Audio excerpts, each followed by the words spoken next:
자, 안녕하십니까. 하이퍼랩입니다. 자, 정시 컨설팅 7번째 시간입니다. 이번 시간에는 교차 지원에 대해서 좀 더 설명을 좀 드리려고 합니다. 사실 2022학년도에 문이과가 통합이 되어지면서 첫 번째 시험을 받고 올해가 2023학년도인데 정말 입시가 매우 혼란스러운 상황에 지금 접해 있어요. 예전에는 우리가 열심히 공부하고 높은 성적을 내면 좋은 대학을 간다라는 일반적인 공식이 통했지만 사실상 교차 지원 문이과가 통합이 되어지면서 원서 지원은 매우 혼란스러운 상황이 되어졌다.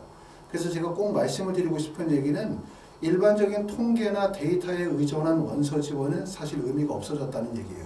왜냐하면 원서 지원 자체가 매우 혼란스럽기 때문에 통계나 데이터가 맞지 않습니다. 특히 우리가 아실 점들은 뭐냐면 상위 1% 이상의 구간은 교차 지원의 의미가 없어요. 상위 1%라고 한다면 흔히 말하면 서울대 이상의 의학 계열의 지역이고, 그 다음에 일반적으로 봤을 때 상위 10% 이하의 구간은 교차 지원의 유불리가 발생이 되어지지 않는 거죠.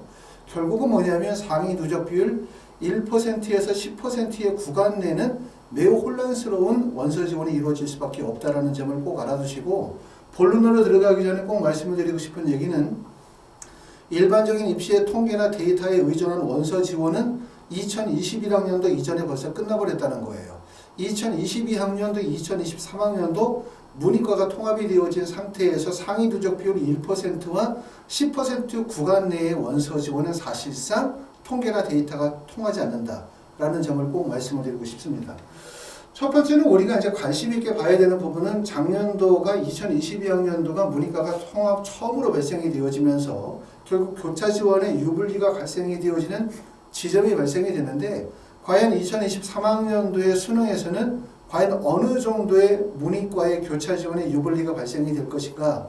다시 말하면 문과로 지원했었을 때, 이과 학생이 문과로 지원했었을 때 어느 정도의 이점을 갖게 될 것인가. 이 점에 대해서 우리가 관심을 가져야 되는데, 보시는 것처럼 2022학년도 교차 지원이 우리가 많은 분들이 관심을 갖게 되어진 이유는, 자, 인문계 기준으로 상위 누적 비율 1.65%, 또 인문계 기준으로 상위 누적 비율 1.52%를 2021학년도와 2022학년도를 비교했더니 2021학년도 같은 경우는 1.65%의 상위 누적 비율로 자연계로 지원했었을 때는 2.40%라는 얘기죠. 다시 말하면 자연계 학생이 문과대학의 1.65%의 대학을 가기 위해서는 자연계 학생이 상위 누적 비율이 2.40% 정도 되어야 한다는 얘기인데, 2022학년도로 가면서는 인문계 1.52의 상위 누적 비율에 도달하기 위해서 자연계 학생이 5.24% 정도의 학생이라면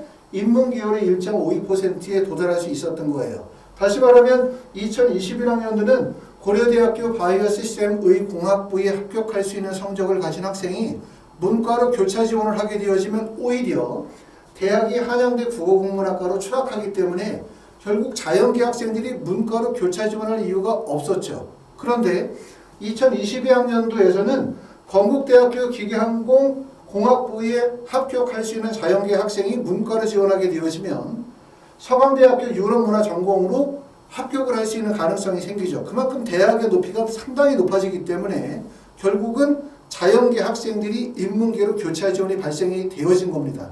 결국 이 문제는 뭐냐면 단지 자연계 학생들이 인문계로 교차 지원을 한다는 것이 아니라 예전에 원서 지원의 방향은 일방향의 방향이었다.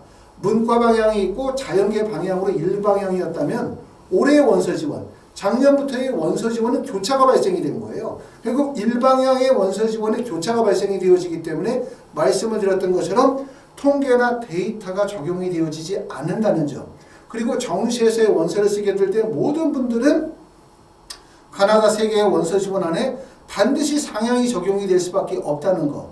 더군다나 작년에 교차 지원을 통해서 표준점수 380점에서 400점 사이에 문과대학에 합격한 학생들은 반드시 올해 재수를 하게 되고 자연계열로 상향 지원을 하게 된다는 점이, 결론적으로 얘기하면 통계나 데이터가 맞으려고 하면 어떤 문제가 생기게 되냐.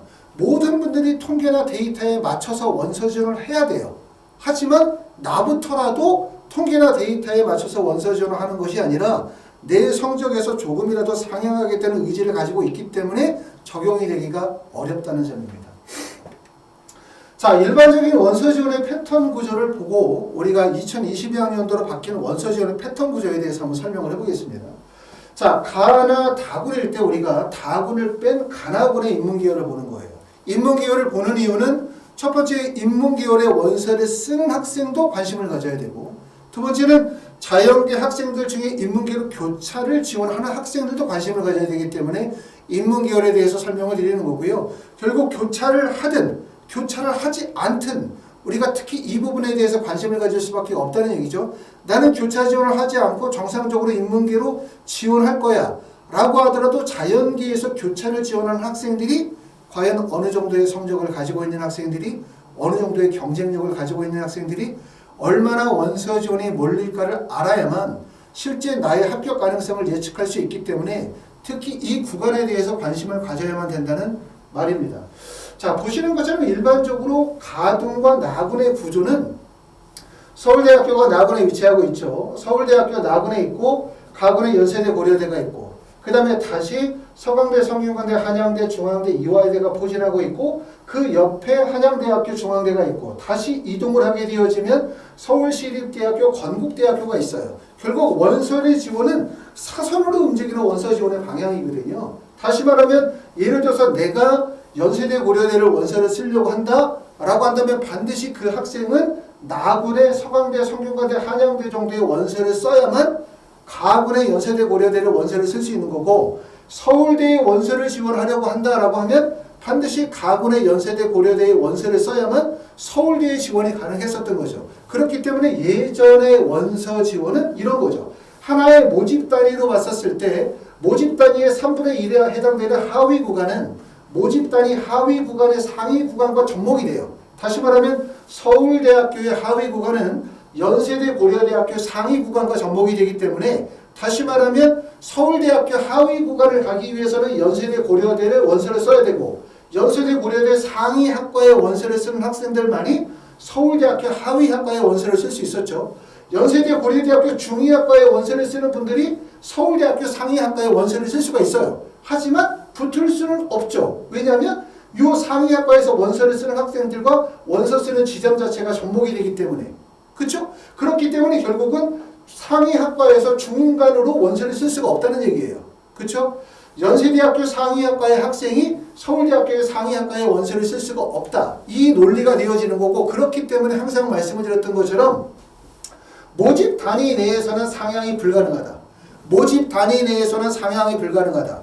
그렇기 때문에 상위학과의 마지막 합격자의 점수는 그 모집 단위 하위 구간까지 떨어진다는 게 일반적인 공식인 거예요. 그렇죠? 물론 이거는 모집 단위의 구조 자체가 밀폐형 구조일 때에 해당되는 거고, 이 밀폐형 구조가 아니라 좌우 개방형 구조에서는 좌우에서 치고 들어올 수 있기 때문에 다른 얘기가 될 수 있지만, 일반적인 구조는 바로 어떻게?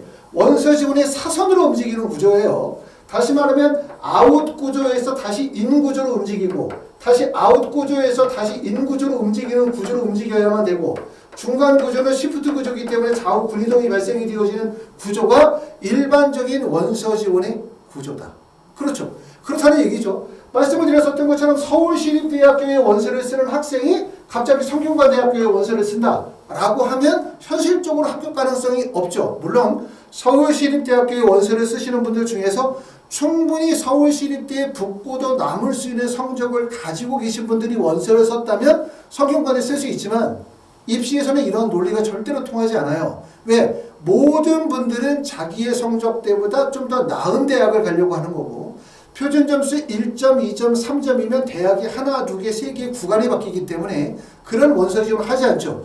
다시 말하면 뭐냐면 서울시립대학교의 원서를 쓸 수 있는 분들, 이런 분들이 만약에 가군에 상향을 한다면 도달 가능성이 있는 지점은 한양대학교나 중앙대학교의 하위 구간에 맞물릴 수밖에 없다. 결국은 뭐냐면 원서 지원의 종전에 문과가 이과가 분리가 되어져 있었던 구조에서는 사선 방향으로 움직이게 되어져 있고, 사선 방향으로 움직이기 때문에 어떤 모집 단위의 상위 구간의 원서를 쓰시는 분들은 다른 모집 구간의 하위 구간에 몰릴 수밖에 없다. 다시 말하면 모집 단위 내에서는 상향이 불가능하다는 원칙이 있었던 거예요. 그런데 이것이 2022학년도로 가면서 결국은 문이과가 통합이 되어지면서 교차 지원이 발생이 되어지는 거죠. 교차 지원이 발생이 되어지기 때문에 가군의 인문계열, 나군의 자연계라고 합시다. 그러면 어떻게 되어지냐면 가군의 인문계열의 연세대 고려대학교의 원서를 쓰시는 분들은 나군의 자연계에서 어디를 쓸 수 있냐? 서강대, 성균관대, 한양대, 중앙대 학생들이 연세대 고려대를 교차 지원으로 문과로 상향을 할 수가 있어요. 여기만 몰리는 것이 아니라 보시는 것처럼 건국대학교나 시립대학교 표준점수 기준 384점에서 387점 정도의 구간에 있는 자연계 학생이 교차를 노리면 어디까지 접근할 수 있냐면 한양대나 성균관대까지 교차를 노릴 수가 있는 거죠. 다시 말하면 일반적인 원서 지원은 상위 모집 단위, 하위 모집 단위, 하위 모집 단위가 상위 모집 단위의 하위 구간에만 연결이 될 수밖에 없어요. 그렇죠? 그런데 결국은 이렇게 가는 거는 현실적으로 불가능했었잖아요. 그런데 이게 교차를 때리면 자연계열의 하위 구간에서 인문계열의 상위 구간의 교차로 들어갈 수 있다는 얘기죠. 그렇기 때문에 말씀을 드렸었던 것처럼 모든 모집 단위는 좌우가 다 뚫린 구조가 된 거예요. 결국은. 입시 자체가 매우 혼란스러운 거죠. 어떤 분들은 이 정도의 성적에서 여기를 원서를 쓰는 분들도 계시고 어떤 분들은 이 구간에서 이 구간을 원서를 쓸 수도 있기 때문에 말씀을 드렸던 것처럼 2022학년도 문이과가 통합이 되어지면서 상위 1%에서 상위 10% 구간 교차가 발생이 되어지는 구간은 모든 데이터와 통계가 적용이 되어지지 않는다라는 점을 꼭 말씀을 드리고 여러분들이 만약에 컨설팅을 받거나 상담을 받게 되어질 때 학교 선생님이나 컨설턴트가 엑셀 파일을 띄워놓고 데이터 값을 이용해서 지원 가능한 대학을 이야기하고 있다면 그러면 결국은 입시를 잘 모르는 거예요. 그거는 2021학년도 이전의 통계나 데이터에 의존하던 입시 방식에서는 적용이 되어질 수 있지만 문이과가 통합이 되어진 구조에서는 이런 전반적인 흐름과 경향성에 대한 부분들을 머릿속으로 그리고 있어야만 되거든요. 그래야만 입시에 대한 전략을 짜낼 수가 있다. 이렇게 말씀을 드릴 수가 있고 또 하나는 이거예요. 만약에 내가 성적이 좋아. 시험을 잘 봤어. 라고 하면 결국 통계나 데이터에 의존하여 모든 분들이 원서를 쓰고 그 예상값들이 결과로 이루어지는 입시가 가장 좋죠. 하지만 내가 만약에 수능시험을 다소 못 봤고 내가 만약에 조금 더 나은 대학을 가고 싶고 추가 합격을 목표로 삼는다면 결국은 입시의 혼란스러운 상황은 결국은 나에게는 새로운 기회가 될 가능성이 상당히 높다. 그렇기 때문에 저는 개인적으로 볼 때는 2022학년도, 2023학년도 교차가 발생이 되어지고 문이과가 통합이 되어진 구조가 입시 자체는 매우 혼란스러운 입시에 놓여져 있긴 하지만 어찌 보면 더 연구할 만한 가치가 있고 연구했었을 때 원하는 결과를 이끌어낼 수 있는 기회가 된다라고 생각도 되어집니다. 자, 여기서는 이제 우리가 자연계 나군에서 인문계 가군으로 교차를 때릴 때를 얘기를 한 거고요. 두 번째는 자연계 가군에서 인문계로 교차를 노릴 때를 한번 생각을 해보자. 그러면 특징적인 부분은 뭐냐면 나군의 인문계열은 사실은 가군과는 달라요. 다른 점은 뭐냐면 가군은 사실상 연세대 고려대부터 시작해서 대부분 중앙대나 한양대 정도까지가 교차가 집중 발생되는 구간이고 한국의대, 경희대, 시립대로 가게 되어지면 교차로 인한 유리함이 크지 않아요. 그렇기 때문에 교차가 실제 많이 발생이 되어지지 않고 교차가 집중되는 지점이 중앙대나 한양대 이상의 연구대에서 집중적으로 발생이 된다고 말씀을 드릴 수가 있는데 나군 같은 경우는 가군에 비해서 교차 지연의 연속성이 떨어져요. 보시는 것처럼 서울대학교의 교차가 발생이 되어질 수 있어요. 연세대 고려대학교나 중앙대나 연세대 고려대나 한양대학교 성균관대를 원서를 써서 합격할 수 있는 자연계 학생이 서울대학교를 어디로 씁니까? 교차를 쳐가지고 문과로 썼었을 때 합격할 가능성이 생기는 거고 그러고 난 다음에는 서강대, 성균관대, 한양대, 중앙대 정도에서 서울시립대, 이화여대까지의 라인이 교차가 발생이 되어질 수 있는 시점인데 여기에 들어올 수 있는 학생들은 대부분 건국대나 동국대 또는 경희대나 시립대에서 교차를 몰릴 수 있는 시점이에요. 이렇게 봤었을 때는 뭐냐면 꼭 명심하실 점은 교차를 원하시는 분들은 대부분 어디에 갈 수밖에 없나? 교차 지원을 원하는 자연계 학생들은 반드시 어디에 원서를 쓰게 되냐면 나군에서 자연계열의 원서를 쓰면서 가군의 교차를 때릴 거예요. 왜냐하면 교차의 근본적인 목적은 대학을 바꾸는 것이 학과를 바꾸는 게 목적이 아니다. 교차의 근본적인 목적은 대학 선택에 있고 대학 선택에서 모든 사람들이 희망하는 거는 결국은 연세대, 고려대, 성균관대, 한양대 정도에 집중되기 때문에 결국은 대부분의 교차를 하고 싶으신 분들 또는 성적의 경쟁력이 있으신 분들은 나군의 자연계열의 원서를 쓰면서 가군의 교차를 때릴 가능성이 상당히 높다. 이렇게 볼 수 있는 거예요. 그렇기 때문에 대부분 나군의 자연계열의 원서를 쓰면서 가군의 인문계열의 원서를 쓰시는 분들이 일반적으로 점수의 경쟁력이 높고 교차 지원에 대한 의지가 매우 강하다.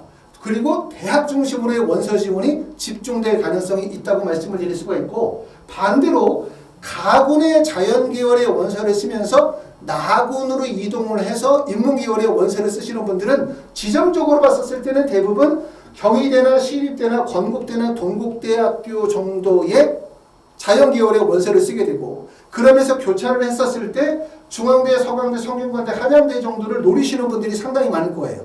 그리고 중간 정도의 성적대가 빌 가능성이 높고, 그리고 연세대, 고려대학교의 원서를 쓰시는 분들이 어디를 쓴다? 서울대의 교차를 때릴 가능성이 높다. 그렇기 때문에 사실은 교차 지원에서 기회가 되는 지점은 어디라고 말씀드리냐면 이 지점.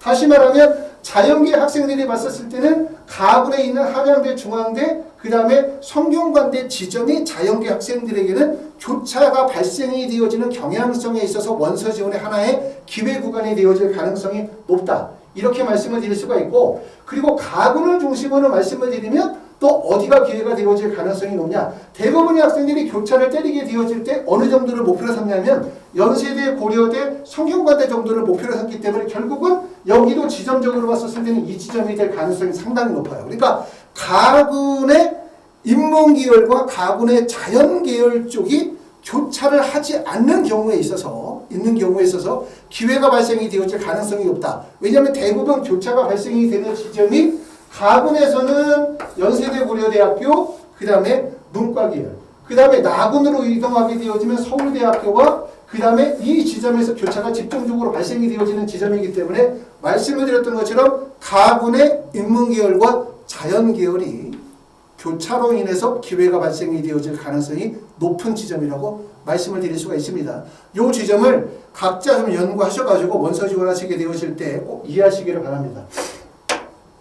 자, 구간 변동, 고정값과 변동값에 대해서 지난 시간에 설명을 드렸습니다. 지난번에 설명을 드릴 때 제가 말씀을 드렸던 것처럼 우리가 입시의 데이터는 고정값이 있어요. 고정값이라고 하는 것은 뭐냐면 매년 입시가 변동이 되죠. 그렇죠? 어느 대학교 어느 과가 제일 높고 어느 과가 제일 낮다라는 공식이 있을 수가 없어요. 왜냐하면 원서를 지원하는 학생들이 과연 어느 대학에 몰리느냐, 몇 점을 가지고 있는 학생들이 어느 학과에 몰리는지에 따라서 매년 변동이 발생이 되어질 수밖에 없기 때문에, 그렇기 때문에 입시 기관에서는 기본적으로 고정값이라고 하는 걸 두고, 그러고 난 다음에 작년도에 변동된 데이터를 적용시켜 나가는 거죠. 근데 이게 매우 어렵다는 거예요. 그렇죠? 과연 입시가 작년도에는 이렇게 원서를 썼는데 과연 올해는 어떻게 원서 지원의 흐름이 이루어질 수 있을까? 이게 제일 어려운 부분이고, 결국은 이게 AI가 할 수가 없는 거, 컴퓨터로 할 수 없는 부분이라는 얘기죠. 왜냐하면 사람의 동향이라고 하는 거, 원서 지원의 흐름과 패턴이라고 하는 것은 결국 기계적으로 해결할 수 있는 부분이 전혀 못 되기 때문에 그 부분이 가장 어렵다고 말씀을 드리고, 지난 시간에도 말씀을 드렸었던 것처럼 전년도의 입시 데이터와 올해의 합격 예측 가능 프로그램을 통해서는 합격 가능한 대학은 판단이 가능하지만 대학 내에 합격 가능한 학과를 맞추는 건 어렵다는 거예요. 얘기는 뭐냐면 너가 가지고 있는 수능 성적으로 지원해서 붙을 수 있는 대학이 어디야? 자, 너는 이 성적으로 국민대학교 붙을 수 있어. 너는 이 성적으로 연세대 붙을 수 있어는 할 수 있어요.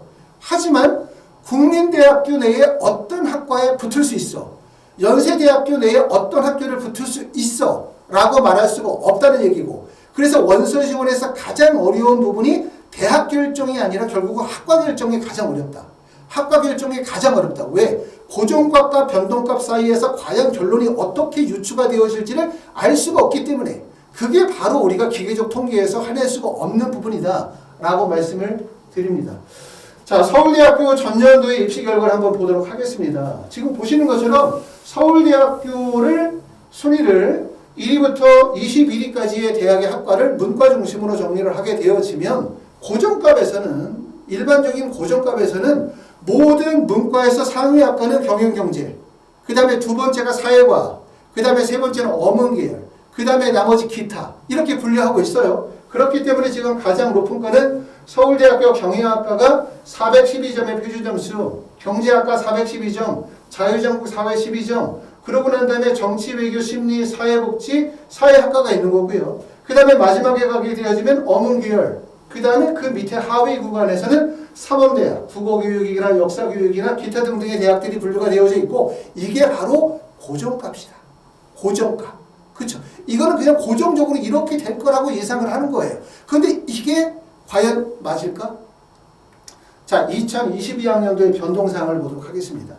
자, 2022학년도에 우리가 평균 점수를 봤었을 때 표준 점수 가장 높게 나온 대학은 어디였었냐? 이렇게 보시면 지금 보시는 것처럼 인원이라고 되어져 있는 게 2022학년도의 환산 점수인데, 서울대 환산 점수를 했을 때 가장 높은 점수가 나온 게 자율 전공이 415점이었습니다.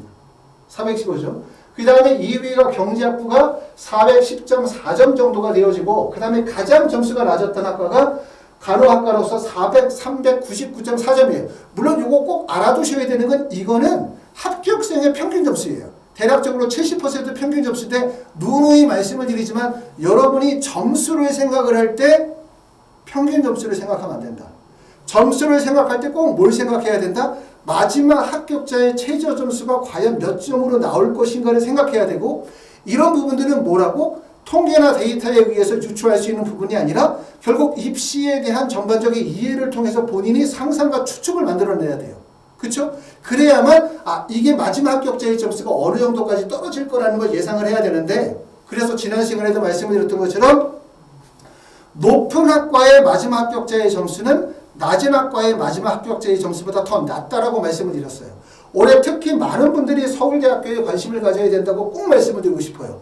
서울대학교가 왜 관심을 가져야 되냐라고 하면, 우리가 종전에 서울대학교는 문과에서는 막힌 문이었죠. 다시 말하면 서울대학교에 문과 지원한 학생이 다른 데로 빠져나갈 수 있는 구멍이 없어요. 그렇기 때문에 막힌 문이었단 말이에요. 그런데 작년부터 서울대학교가 뚫린 문이 된 거죠.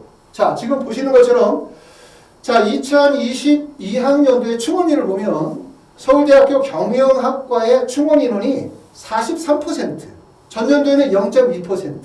보시는 것처럼 2021학년도까지만 하더라도 서울대학교의 충원율이 거의 제로에 가까웠죠. 인문계열은. 근데 지금 보시는 것처럼 2022학년도 경영학과가 43%, 정치외교가 19%, 심리가 15%, 보시는 것처럼 지리학과가 25%, 그 다음에 언론정보 25%, 그 다음에 윤리교육학과 20%, 그 다음에 윤리교육학과는 33%, 그 다음에 언론정보가 20%, 그 다음에 자유전공이 25%의 충원율이 발생이 되어졌기 때문에 관심 있게 보셔야 되는 거는 서울대학교 문과가 뚫렸다는 거예요. 물론 자연계는 여전히 뚫려 있죠. 자연계열에서 의학계열로 빠져나가는 구멍이니까. 그렇기 때문에 조금 전에 우리가 생각할 때는 서울대학교는 연세대 고려대학교를 원서를 써야만 서울대를 원서를 쓰는 거고, 서울대학교에서 이동할 가능성은 제로이기 때문에 서울대학교는 충원율이 매우 낮은 학교라는 인식을 가지고 있었지만, 2022학년도에 문이과가 통합이 되어지면서 서울대학교가 사실상 충원율이 돌기 시작했다. 뚫렸다는 얘기예요. 그만큼 매력적이라는 걸 꼭 알아두셔야 돼요. 자, 항상 말씀을 드리지만 정시는 점수로 대학을 가는 게 아니다. 예를 들어서 내가 399점을 맞았다 해서 399점의 학과를 딱 붙는 거, 내가 399점을 맞았다 해서 405점인 학과에 원서를 쓰면 무조건 떨어지는 게임이 아니거든요. 결국은 정시는 순위 경쟁이라고 제가 누누이 말씀을 드렸기 때문에 여러분 꼭 명심하셔야 되는 건, 내가 만약에 서울대학교 정시에 원서를 쓰는 자격적인 조건이 된다, 제2외국어를 수강했다 라고 한다면 서울대학교에 특히 관심을 가져야만 한다는 걸 꼭 말씀을 드리고 싶습니다. 자, 서울대학교는 지금 보는 것처럼 2022학년도에 충원율이 발생이 되어졌고요. 그 다음에 고정값에서 보게 되어지면 경쟁률의 변화에 대한 부분들을 한번 살펴보려고 합니다. 자, 서울대학교 경영학과는 2021학년도에는 2.26의 경쟁률이었는데 2022학년도로 가면서 경쟁률이 3.2고, 그 다음에 자유전공 경쟁률 매우 높죠. 농경제사회학부는 3.83에서 10.31 정도로 경쟁률이 상승을 했고, 사회학과도 경쟁률이 무척 많이 올렸습니다. 결국은 뭐냐면 서울대학교에 경쟁률이 이렇게 많이 몰렸다라고 하는 것은 자연계 학생들이 집중적으로 몰렸다고 볼 수 있고, 자연계 학생들 중에서 상위 점수대의 경쟁력을 가지고 있는 학생들은 서울대학교의 원서를 쓰면서 틀림없이 가군의 의학계열의 원서를 썼을 거고, 그래서 의학계열에 합격했었을 때는 이동 가능성이 높은 거예요. 그렇기 때문에 충원율이 발생이 되어진다는 점을 이해하실 필요가 있습니다. 자, 고정값은 이렇게 나와 있지만 이게 이제 2022학년도로 가게 되어지면 사회복지학과 같은 거를 봐요. 고정값에서는 사회복지학과가 약 7위 정도 보고 있고, 2022학년도에는 이 정도 맞았죠. 2021학년도로 가면 변동되죠.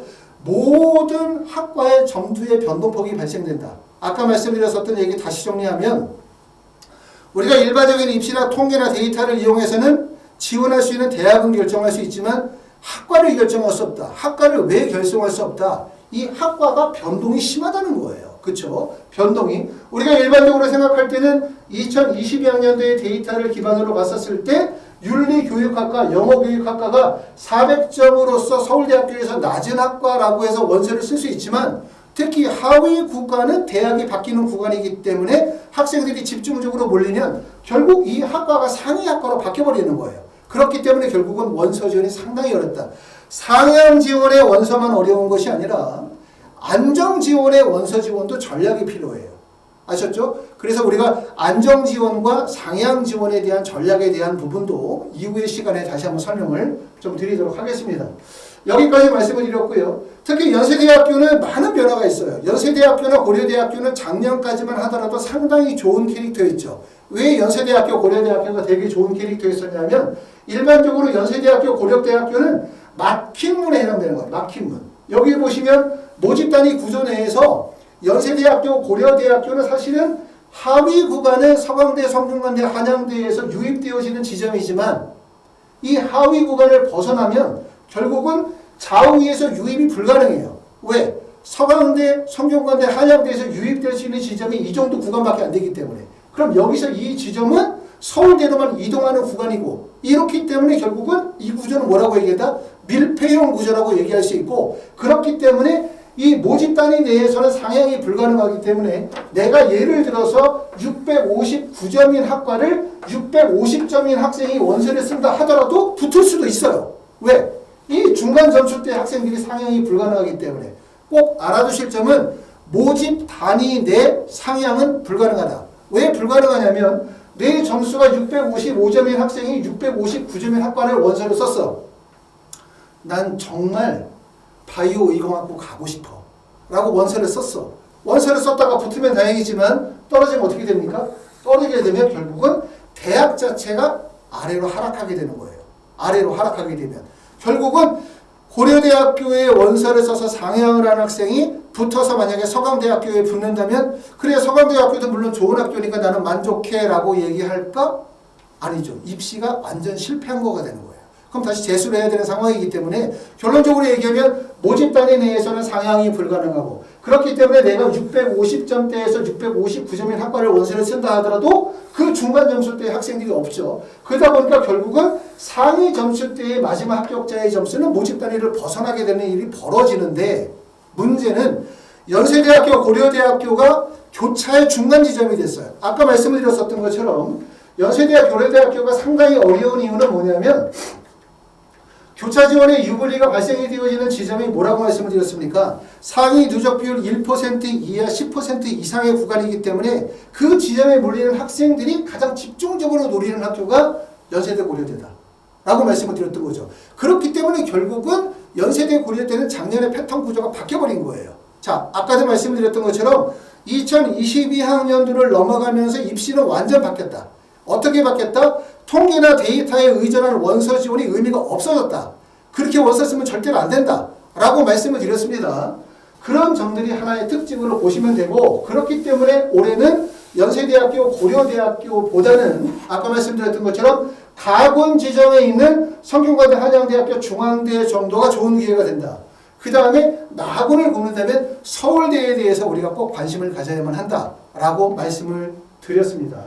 자, 전체적인 모든 얘기를 다 말씀을 드릴 수가 없기 때문에 하나하나씩 설명을 좀 드리고 있는 거고요. 이건 지난 시간에 설명드렸었던 내용들의 데이터고, 하이퍼 리뷰에서는 12월 1일 날 목요일날 1시에 입시 설명회를 진행합니다.